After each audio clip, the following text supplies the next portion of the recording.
Bonjour les amis, c'est Yannick Le Graal. Aujourd'hui, vidéo concernant le mouvement des Gilets jaunes. C'est le mouvement en lui-même et son avenir qui nous intéresse ici. On a donc le présent du mouvement, une étape importante vers l'avenir et puis l'avenir du mouvement. En haut, j'ai calculé la synthèse et puis le dessus, le dessous du paquet. Donc on va commencer tout de suite par la synthèse. Alors, 3 et 10, 13 et 1, 14 et 9, 23 et 20, 43 et 5, 48, 4 et 8, 12. Vous voyez qu'on tombe sur le roi blessé dans ce tarot. Le roi blessé, évidemment, qui est le roi de France à l'heure actuelle. Emmanuel Macron, bien sûr. Et là, le roi, il est blessé, donc il est vulnérable. Donc le mouvement des Gilets jaunes, qui est le thème ici, le sujet, est ce qui rend Macron vulnérable. C'est sa plaie principale. L'endroit où il saigne, l'endroit où il souffre, ça peut être représenté ici par ce personnage, avec cette lance, ce veilleur, ce gardien, qui est toujours là. Donc voilà, le mouvement des Gilets jaunes, c'est principalement l'épine dans le pied, la lance dans la plaie de Macron, on va dire. Alors, qu'est-ce qui, justement, aide ce mouvement positivement ? On a un 9 de calice. Donc déjà, c'est un mouvement qui commence à avoir de la bouteille, 1 an. Donc voilà, qui a une certaine maturité, comme ici. Et cette carte nous indique qu'il y a un vœu très cher à ce mouvement, un désir sûrement qui le pousse, voilà, c'est sa force positive. Donc c'est peut-être avoir la tête de Macron finalement, ce désir, je ne sais pas. En tout cas, voilà, il y a quelque chose qui anime, qui fait vivre ce mouvement. Et donc c'est un désir très cher qui est là au cœur de ce mouvement. Et alors, qu'est-ce qui nuit, qu'est-ce qui est la force négative du mouvement des Gilets jaunes? Eh bien là, j'ai Melchisédek, qui est la carte du pape. La carte du pape, elle représente les dogmes, les traditions, les voies bien établies, si vous voulez, les choses écrites, les choses éprouvées, claires.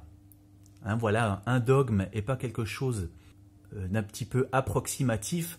Donc si vous voulez, moi j'interprète ça en tant que force négative, c'est ce manque de dogme, c'est ce manque d'unité idéologique qui est la force négative du mouvement des Gilets jaunes. Autrement dit, il n'y a pas une voie claire à suivre.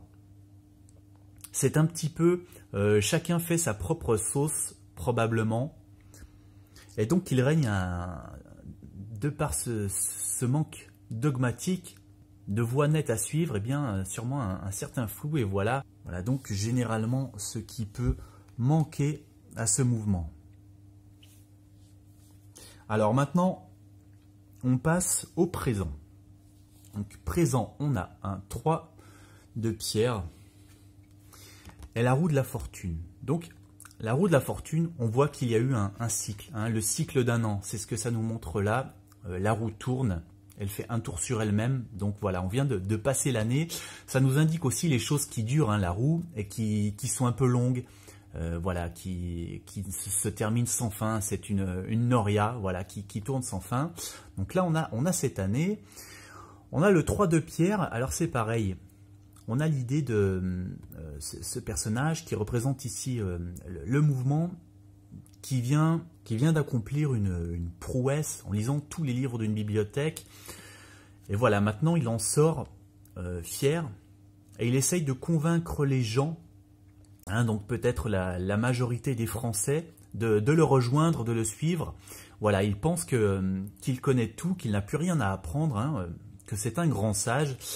Mais les gens ont un petit peu du mal, ils se demandent s'il dit des choses vraiment sensées finalement, ce personnage. Alors ils sont un petit peu dans le doute, voilà, ils l'écoutent, mais ils hésitent un petit peu à prendre part à tout ça.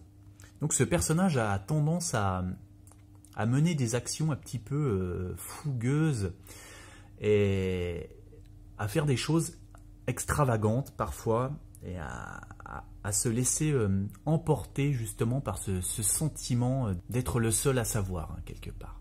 Donc voilà, ici on a ça, on a l'anniversaire qui vient d'avoir lieu et qui redonne une assurance hein, au mouvement ici, et qui se sent donc légitime. Alors, étape importante vers l'avenir, on a vraiment une combinaison très curieuse à première vue de cartes, puisqu'on a le Christ gnostique et on a le 9 d'épée. Christ gnostique qui représente vraiment, vous voyez visuellement le Christ, donc un sentiment de paix, de calme. Et là, à contrario, le 9 d'épée, on a,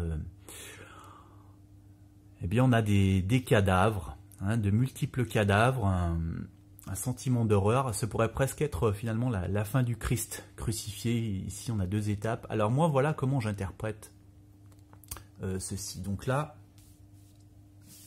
ce Christ, il nous montre que donc cette confiance en soi qu'on a vue ici, eh bien, elle va encore s'amplifier. Là, on a quelqu'un qui a une volonté inébranlable, qui a une confiance en lui impossible à annihiler. Hein. Il est prêt vraiment à se consacrer à sa conviction, à continuer dans la voie qu'il a choisie et qui a le sentiment donc d'avoir un grand pouvoir en lui.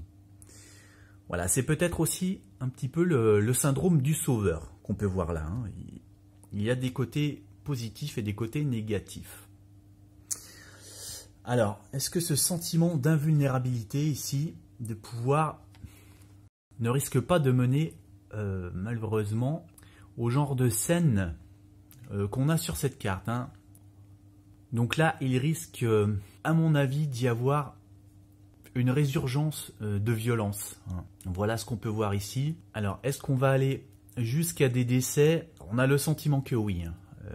Là, quand on voit cette carte, on a l'impression qu'il va y avoir quelque chose quand même de très très violent ici, qui va advenir. Donc là, j'ai l'impression que les gilets jaunes vont être très motivés, mais vont se retrouver face à une réalité brutale. Hein. Et voilà, il risque d'y avoir du sang qui va couler. Donc, une grande prudence malgré tout. Ensuite, l'avenir. On a le rétablissement. Alors j'ai hésité, hein, puisque le rétablissement c'est un roi qui guérit. Alors, on pourrait prendre ça comme le rétablissement de Macron, mais Macron n'est pas le sujet de ce tirage, hein, c'est bien le mouvement des Gilets jaunes. Donc le rétablissement, moi j'interpréterais plutôt ça comme le mouvement qui va reprendre de la vigueur. Hein. Là, il y a eu une nette baisse depuis je ne sais pas, le mois de mars à peu près, hein, où la mobilisation dans les rues a chuté. Peut-être face aux violences qu'on va voir au milieu du tirage, il risque aussi ensuite d'y avoir en conséquence de ça, je pense, une reprise de la mobilisation. Voilà, le mouvement, pour moi, c'est le rétablissement du mouvement ici. Donc le 5 de pierre. Le 5 de pierre nous parle de pauvreté, de gens qui sont accablés, voilà, de gens qui n'ont pas grand chose à se mettre ici. Hein. Il s'est fait voler par un riche, hein, quasiment. Donc c'est aussi l'écart entre les riches et les pauvres qu'on peut voir ici. Donc, voilà, c'est quelqu'un qui s'investit aussi dans une passion dangereuse, hein, que peut être ce mouvement des Gilets jaunes aussi, avec tous les risques donc de manifester que cela implique. Mais donc voilà, oui, je vois donc le rétablissement du mouvement donc qui est caractérisé eh bien par la France d'en bas. Hein. C'est ici ce qu'on voit, autrement dit la France la plus pauvre. Voilà. Voilà, si vous voulez voir d'autres tirages, eh bien abonnez-vous. Merci d'aimer cette vidéo en mettant un petit pouce bleu s'il vous plaît. Excellente soirée.